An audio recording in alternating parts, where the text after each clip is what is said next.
किए हुए रहते, पढ़े हुए रहते तो इस तरह के पुतला दहन नहीं करते। जो पुतला दहन करने वाले लोग वो आदिवासी नहीं बल्कि चर्च द्वारा पोषित संगठन के लोग हैं, उनके द्वारा बराबर।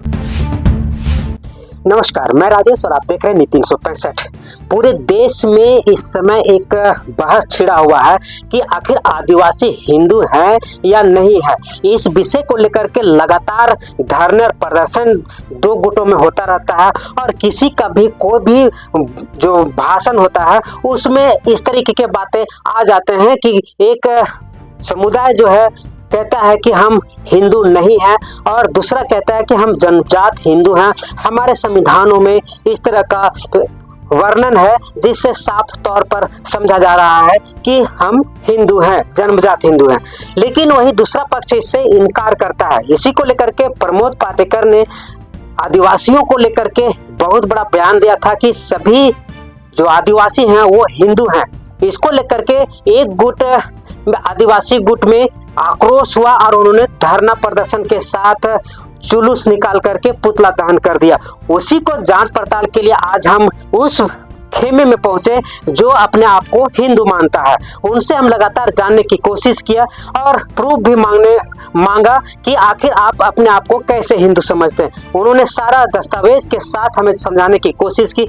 आइए जानते हैं क्या कहा जनजातीय सुरक्षा मंच के मेघा उरांव। कल आदिवासियों में बहुत बड़ा आक्रोश देखा गया क्योंकि प्रमोद पाटेकर ने आदिवासियों को हिंदू कहा, जिसके चलते उन लोगों ने पुतला फूका। क्या कहेंगे? प्रमोद पाटेकर जी कोई गलत थोड़ी बोले हैं, कोई गलत बात नहीं बोले हैं, सही है, सही बोले हैं और संविधान के तहत जो भी कानून में प्रदत्त है उसी के बारे में बोले हैं और इसमें तो कोई बड़ी बात नहीं है। तो जो पुतला दहन करने वाले लोग वो आदिवासी नहीं बल्कि चर्च द्वारा पोषित संगठन के लोग हैं, उनके द्वारा बराबर इसी तरह की बात करते रहते हैं कि आदिवासी हिंदू नहीं है, जनजाति हिंदू नहीं है। इस तरह के हमेशा कुछ ना कुछ करते रहते हैं। लेकिन उनको ये भी पता होना चाहिए कि संविधान में प्रदत्त कानून में है कि आदिवासी जनजाति को किस किस पन्ने में किस जगह लिखा हुआ है, वो उसको अध्ययन करने की ज़रूरत है। लेकिन ये तो हवाई में बात करते हैं और कोई कुछ बोल दिया तो फिर उसके बाद में पुतला दहन से विरोध करना शुरू कर देते हैं। तो आपके अनुसार मानना ये है कि वो लोग कानून या जो संविधान में प्रदत्त है लिखा हुआ है वो लोग नहीं पढ़े लिखे हैं? बिल्कुल, अगर अध्ययन किए हुए रहते, पढ़े हुए रहते तो इस तरह के पुतला दहन नहीं करते। एक तरफ कहते हैं कि संविधान एससी और एसटी के लिए सुरक्षा कवच है और दूसरी तरफ जो संविधान में प्रदत्त कानून को नहीं मानते, इस तरह के तो गलत है। मतलब कि आप संविधान को नहीं मानते हैं। तो वो लोग जब भी पुतला फूक रहे हैं तो कहीं न कहीं सच्चाई तो होगा ना? सच्चाई कुछ नहीं है, मैं थोड़ा ये बता देता हूँ। ये हाल ही में थोड़ा देख सकते हैं, हाल ही में लोकसभा के माननीय कानून मंत्री जी अर्जुन मेघवाल जी द्वारा जो लोकसभा में अपना वक्तव्य दिए हैं कि आदिवासी हिंदू ही हैं और इस वक्तव्य पर किसी माननीय सांसद ने एक शब्द नहीं कहा कि हाँ माननीय महोदय जी आप कैसे आप हिंदू बोल रहे हैं या हिंदू मान रहे हैं, कहीं ऐसा संविधान में लिखा हुआ नहीं। जो कानून मंत्री जो बोल रहे हैं तो आखिर संविधान में जो लिखा है प्रदत्त कानून है उसी आधार पर बोल रहे हैं। आप देख सकते हैं ये 1900 सिविल अधिकार संरक्षण अधिनियम 1955, इसी का जो लिखा हुआ है अंदर में, इसी को लेकर के माननीय कानून मंत्री जी अपना वक्तव्य दिए हैं, बोले हैं। अब इस पन्ने में कहाँ है इसको भी आप देखा जा सकता है। इसके तहत माननीय कानून मंत्री अर्जुन मेघवाल जी बोले हैं और उसके बाद में कोई भी इस पर कोई प्रतिक्रिया नहीं दिया, जबकि एससी और एसटी के माननीय सांसद लोग हैं। लेकिन कुछ लोग जो इस संविधान का ABCD कुछ भी पता नहीं, वैसे लोग हिंदू बोल दिया बोल करके पुतला दहन कर रहे, विरोध कर रहे हैं, तो गलत बात है। इस तरीके के मामले में हिंदू और गैर हिंदू के विषय को लेकर के आदिवासियों में दो गुट बटे हुए। एक अपने आप को आदिवासी हिंदू मानता है, एक आदिवासी सिर्फ मानता है। इस कानून में या किस धारा में ऐसा आदिवासियों को हिंदू माना गया? बहुत से कानून है, बहुत से धारा है, बहुत से एक्ट है जिसमें आदिवासियों को, जनजातियों को हिंदू माना है। आप यानी कि आदिवासी जनजाति किसी भी रूप में अपना पूजा पद्धति को माने वो हिंदू ही माने जाएंगे। ये जो सिविल अधिकार संरक्षण अधिनियम 1955 में स्पष्ट लिखा है। तो आप इस कानून को नहीं मानते, संविधान के जो प्रदत्त कानून नहीं मानेंगे, तो फिर आप इस तरह के यानी कि संविधान का फिर आप बोल रहे हैं। कौन लोग विरोध कर रहे हैं? ये विरोध करने वाले, मैं स्पष्ट कर दूं कि ये चर्च द्वारा प्रेरित संगठन है, चर्च द्वारा प्रायोजित संगठन खड़ा किया हुआ है। ऐसे लोग मुख्य रूप से, और इसको उस्काने वाले, बुलवाने वाले चर्च के लोग हैं, चर्च मिशनरी लोग हैं। आज यही लोग कहने वाले कि आदिवासी तुम हिंदू नहीं, आदिवासी तुम प्रकृति पूजक हो, ये तरह के भड़काने वाले चर्च मिशनरी के लोग हैं। और उसमें जो हमारे कुछ लोग जो जाने अनजाने में लोग कूद रहे हैं। आप आदिवासी को आप चर्च घोषित आप बोल रहे हैं? मैं आदिवासी को नहीं, जो उसमें बिल्कुल में जो हमारे जो आदिवासी लोगों को कुछ अपने ओर आकर्षित करके, अपने ओर प्रलोभन दे करके खड़ा कर दिया बोलने के लिए। आप एक चीज देख सकते हैं, एक ये सारा मेरे पास पेपर है, ये राजीपाड़ा सरना प्रार्थना सभा का जो निम्हा बाइबल के समय में एक हमारे जो पूजा पद्धति को ईसाई मिशनरियों के द्वारा उस बाइबल ग्रंथ में और तोड़ दो, मिटा दो, टुकड़े टुकड़े कर दो इत्यादि सारी चीज़ें लिखा हुआ था। उस विषय को लेकर पूरे झारखंड के जनजातीय आदिवासी समाज में बहुत बवाल हुआ था। उस समय ऐसे ही लोग राजीपाड़ा सरना प्रार्थना सभा के लोग उस चर्च मिशनरी से समझौता किया और इस आंदोलन को ठंडा किया। और उसमें जो हमारे जो क्या कहा जाए, स्वर्गीय टेलेस्फर पी टोप्पो कार्डिनल जो हुआ करते हैं, उनके द्वारा अपने पल्ली पुरोहित को प्रेषित पत्र में उन्होंने साफ कहा है कि अगर हम अपने अगर योजनाबद्ध तरीके से, मैं थोड़ा सा पढ़ के सुना देता हूँ। बिशप हाउस, पुरलिया रोड, 25/9/2009 का है, 25/3/2009 का है। अपने पल्ली पुरोहित को प्रेषित पत्र में कार्डिनल पी टोप्पो द्वारा, अब मैं थोड़ा सा संक्षेप में बताना चाहूँगा। पिछले साल निम्हा बाइबल को लेकर कलसिया के ऊपर मुसीबत का पहाड़ टूट पड़ा था। उस समय आदिवासी छात्र संघ के चमरा, लिंडा तथा सरना प्रार्थना सभा के बंधन पिग्गा एवं प्रवीण उरांव जैसे सरना भाइयों को अपनी योजना के तहत प्रार्थना सभा के कार्य में नहीं लगाया होता और उन्हें समय समय पर आर्थिक मदद ना दिया होता, तो जिस प्रकार से सरना समुदाय एकजुट होकर हमारे खिलाफ खड़ा हो गया था, वैसे परिस्थिति में ना जाने क्या से क्या हो जाता। उस मुसीबत की घड़ी में इन्हीं सरना भाइयों के चलते ही कलेसिया और मुसीबत से बचा पाए। इस टाइप के कार्डिनल जी का पल्ली पुरोहित के पत्र लिखे थे और वो अपना स्पष्ट है। और बोलता हूँ कि ये चर्च द्वारा पोषित संगठन है, पोषित लोग हैं, उनके द्वारा इस तरह के आदिवासी हिंदू नहीं, जनजाति हिंदू नहीं, ये है वो है फलान लेकर। जबकि हमारा जो संविधान में से कानून में, एक्ट में, यहाँ तक कि सारे कई कानूनों में इस तरह का स्पष्ट कर दिया है। उसके बाद भी मानने को तैयार नहीं कि नहीं आदिवासी कानूनों में स्पष्ट है, तो संविधान में स्पष्ट कहा कुछ है, आप प्रमाण दीजिए। पहला तो आप धारा सिविल, एक मिनट बता देता हूँ। धारा 3 मैं पढ़ के सुना देता हूँ, अच्छा रहेगा। सिविल अधिकार संरक्षण अधिनियम 1955 स्पष्टीकरण।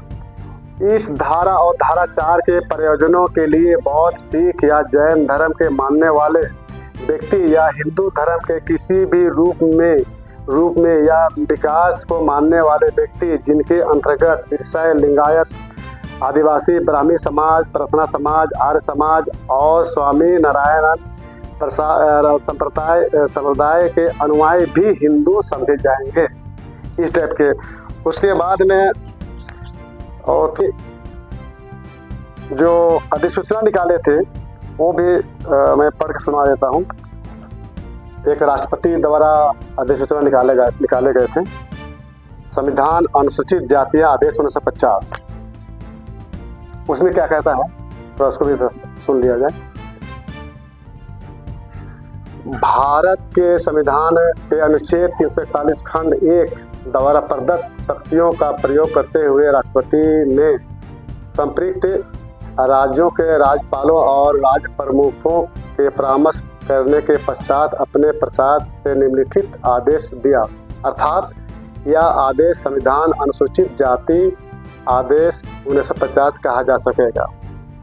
क्रमांक 2, इस आदेश में के उपबंध के अध्ययन यह है कि जातियां, मूल वंश या जनजातियां या जातियां या जनजातियों के भाग या उसमें के यूथ जो इस आदेश की अनुसूची भाग 1 से लेकर 24 तक विनिर्दिष्ट हैं। क्रमांक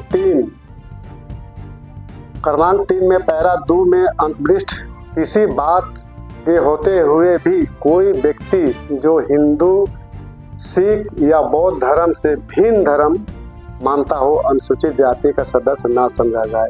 अर्थात क्रमांक 2 में ही स्पष्ट कर दिया है कि आप आदिवासी इस धर्म में है कि इस धर्म के अंतर्गत है, कह दिया है।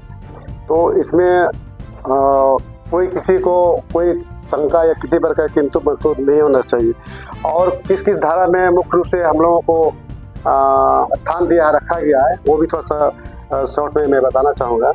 इसमें अनुच्छेद 13 है, 17 है, 25 है, 341 है, 42 है, ये सारे हमारा जो टीम में जो हिंदू ने कहा है, हिंदू रखा है। तो जिस तरीके से आप धारा बता रहे संविधान में निहित है कि आदिवासी ही हिंदू है, तो क्या लगता है आपको जो भारत में लगातार आदिवासियों की संख्या घट रही है, क्या ईसाई मिशनरियों के प्रभाव में आदिवासी हैं जिसके चलते आदिवासी खतरे में पड़ रहे हैं? बिल्कुल, मैं कह सकता हूँ कि ईसाई मिशनरियों के प्रभाव से और उससे प्रभावित होकर के आज हमारा मूल आदिवासी, मूल जनजाति समाज का अस्तित्व खतरे में पड़ गया। अभी हाल ही में एक झारखंड क्रिश्चियन यूथ एसोसिएशन का एक लेटर आया था, मेरे पास वो भी है।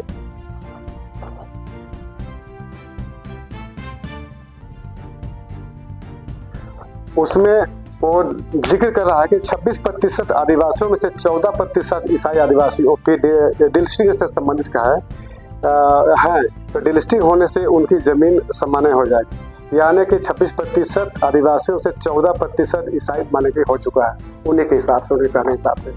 तो आज हम निश्चित रूप से कह सकते हैं कि आदिवासियों का जो रूढ़ी प्रथा है, उनका जो आस्था विश्वास है या जो भी उनका पद्धति है वो खतरे में है, अस्तित्व पहचान बचाना मुश्किल हो जाए। सबसे बड़ा ये दिक्कत की बात है। और आज ऐसे लोग हिंदू नहीं हैं, लेकिन ये नहीं कह रहा है कि ईसाई भी आदिवासी नहीं है, ये नहीं कहता है। हिंदू नहीं है, हिंदू बनाया जा रहा है। पहली बात है कि हिंदू कैसे बनाया जाता है ये भी सोचना चाहिए ना। हिंदू बनाने का क्या प्रोसेस, क्या तरीका है? कोई तरीका है क्या? ईसाई इस्लाम में तो ईसाई बनाने का तरीका है, मुसलमान बनाने का तरीका है, लेकिन हिंदू कैसे बनता है, कैसे बनाया जाता है? तो जन्म से ही हिंदू है, उसे तो कोई बनाया नहीं जाता है, तो फिर कैसे कह सकते हैं अब हिंदू बनाया जा रहा है, हिंदू है? इस तरह हम कह सकते हैं हम तो जन्म से ही हिंदू हैं, आदिवासी जनजाति समाज। तो कैसे माने ईसाई मिशनरियाँ कैसे प्रभावित करती है आदिवासियों को, माने कैसे कब्जे में लेती है या क्या बोल करके उनको अपने पूरा? सबसे पहले हम आदिवासियों को, भोले भाले लोगों के पास जा कर के ये लोभ लालच और उनका जो डर भय पैदा करना, भूत प्रेत का लालच, शिक्षा दीक्षा का सुविधा प्रदान करवाना इत्यादि जितने प्रकार के हैं, और हमारा जो भी पूजा पद्धति है उसको नीचा दिखा करके यहाँ पर जो शैतान की पूजा करने वाले हैं, ये अच्छा नहीं है, हमारा जो यीशु को मानोगे, हमारा शरण में आओगे तो तुमको स्वर्ग मिलेगा वगैरह वगैरह करके इस तरह के करने का प्रयास करता है। बहुत सारा ये करके हमारे लोगों को डर लाता है। आज ऐसे लोग जो कर्म को, हमारा सरनामा को, हमारा जो पद्धति को घृणा करने वाला, शैतान की पूजा करने वाले आज कर्म मना रहा है, चर्च में आयोजन कर रहा है। तो इस तरह के दो तरह के जो बातें नहीं होती। अगर आप ठीक है, अगर आप ईसाई हो गए हैं, धर्मांतरण हो गए, चले गए हैं तो कोई बात नहीं, लेकिन जो हम जिस तरह से पूजा पद्धति हमारा है, हमारा जिस तरह से हम मत कर रहे हैं उसको तो आप इसको किसी तरह आलोचना या किसी तरह टिकट टिप्पणी मत करो, मेरा कहने मतलब। तो कुछ मिशनरी के लोग हैं जो अपने आप को आदिवासी साबित करते हैं, लेखक हैं और आदिवासी कस्टम, आदिवासी कल्चर या आदिवासी से संबंधित जितने भी कुछ किताबें हैं उसके बारे में गलत सलत लिखते हैं और उसको प्रचार करते हैं। कभी आपने उन लोगों को रोकने का बात या कभी उन लोगों से बात करने की कोशिश की कि आप हमारे धर्म के विषय में ऐसा क्यों लिखते हैं? बहुत बार हम लोगों ने अखबार के माध्यम से, मीडिया के माध्यम से इसका प्रतिकार किया है कि आप हमारे विषय में, हमारे संस्कार, संस्कृति, पूजा पद्धति, नेक साथ जितने भी है उसको आप लिखना बंद कर दिए। लिखने वाला होते कौन आप है, और लिख भी रहे हैं तो मैं तोड़ ममोड़ कर, जितना जो हमारा जो पद्धति है तोड़ ममोड़ कर मैंने बाइबल की ओर ले जाना, बाइबल की बातों को लिखना, इस टाइप कर रहे हैं। अब सरना है, मसना है, जितने प्रकार का हमारा है उसको तोड़ ममोड़ कर लिखना और इस तरह कर रहा है। और यहाँ तक कि वो BA MA में पढ़ाई हो रहा था, उसका विरोध किया, पुतला दान हम लोगों ने किया, तब वो रुकना पड़ा उसको, फिर उसको हटाना पड़ा उसको सिलेबस से। तो इस तरह के मैंने कि हर तरह से जो चर्च मिशनरी के लोग किताब के माध्यम से, हमारे लोगों को बरगलार के माध्यम से हर तरह से हमारा जो अस्तित्व और पहचान को मिटाने का काम करें। आज ये लोग अपना धर्मांतरण कराने का तरीका बदल दिया है। पहले आप देखे होंगे अगर एतवा है तो एंथोनी होता था, मंगरी है तो मरियम होता था, लेकिन अब वो लोग क्या कर रहे हैं, अगर एतवा को अगर ईसाई बना दिया तो एतवा ही रहेगा, मंगरी को अगर बनाए तो मंगरी रहेगा। आप उसका ये सिद्धांत अति कर लिया है कि आप भले ही चर्च मत जाओ, आप कुरुस मत टांगो, लेकिन चर्च का जितने तरह के जो रहन सहन है, बोली भाषा है, संस्कार संस्कृति, उस जगह पे ढल जाओ। यानी कि चर्च का जितना जो गतिविधि है, जिस प्रकार का है उसमें ढल जाओ, इस टाइप का कर दिया। और इसी टाइप के हमारा जो आज लोग बहुत बड़ा चिंता का विषय है कि हम कैसे हम अपना अस्तित्व से बचें। दूसरी बात है कि हमारा हक अधिकार हड़प रहा है, ऊपर से हमारा अस्मिता को भी नुकसान पहुंचा रहा है। ये सबसे बड़ा चिंता का विषय हमारे लिए। सर मेघा जी, एक लास्ट मेरा सवाल है, मेघा जी क्या है, हिंदू है या आदिवासी? एक नंबर के हिंदू आदिवासी। हम जन्म से ही, हमको कुछ बनाया गया नहीं ना बनते हैं, हमारा जन्म से ही है, हिंदू है। इसलिए मैं कहता हमारे व्यवहारिक में भी और संविधान में भी हिंदू है। हम व्यवहार में भी हम पूरब की ओर हाथ जोड़ करके नमन करते हैं, जल चढ़ाते हैं। हम समय समय 12 मास में हमारा जो देख चार है, चाहे मुर्गा पूजा करते हैं, मुर्गी पूजा करते हैं, बकरा, जितने प्रकार हमारा जो व्यवस्था है, हम महादेविया को मानते हैं, हमारा जो पार्वती को हम अति मानते हैं। कि हमारा पूरा समाज में जितने प्रकार के जो 700 से अधिक जो जनजाति समाज है, अलग अलग नामों से उसको पूजा करते हैं। कोई बड़ा देव, बाबा देव, महादेव, इसी प्रकार के है, मारंग गुरु या कि हर तरह से अपना नाम लेते करते हैं। तो कहीं हमको नहीं लगता कि कहीं हम लोग अलग हैं, भले ही हम अपना तरीका हमारा अलग है, पूजा करने का तरीका अलग है, लेकिन हम कुल मिलाकर जनजाति समाज हिंदू है। और इससे जो अगर इससे हट जाता है कि हिंदू नहीं कहने वाले वो थोड़ा सा मैं आगाह कर देना चाहता हूँ, चैलेंज करना चाहता हूँ। अगर आप हिंदू नहीं हो, संविधान के बात लिखी हुई बातों को आप नहीं मानते हैं, तो आप एफिडेविट करा करके लिखित दो और न्यायालय में जाओ कि हम हिंदू नहीं है। और जो कानून मंत्री जो बोले हैं ना, ये आदिवासी हिंदू ही है, उसमें चैलेंज करो आप।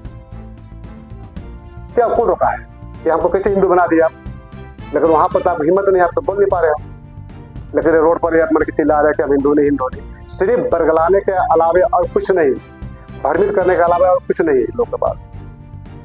सही चीज़ को अब जान रहे हैं या उसके बाद इस तरह बोल रहे हैं, और इसका मास्टरमाइंड चर्च के मिशनरी लोग हैं, पादरी लोग हैं, कोई खेला बला करा रहे, बाकी कुछ नहीं है। परिचय दीजिए। मेघा और जनजाति सुरक्षा मंच के प्रवक्ता।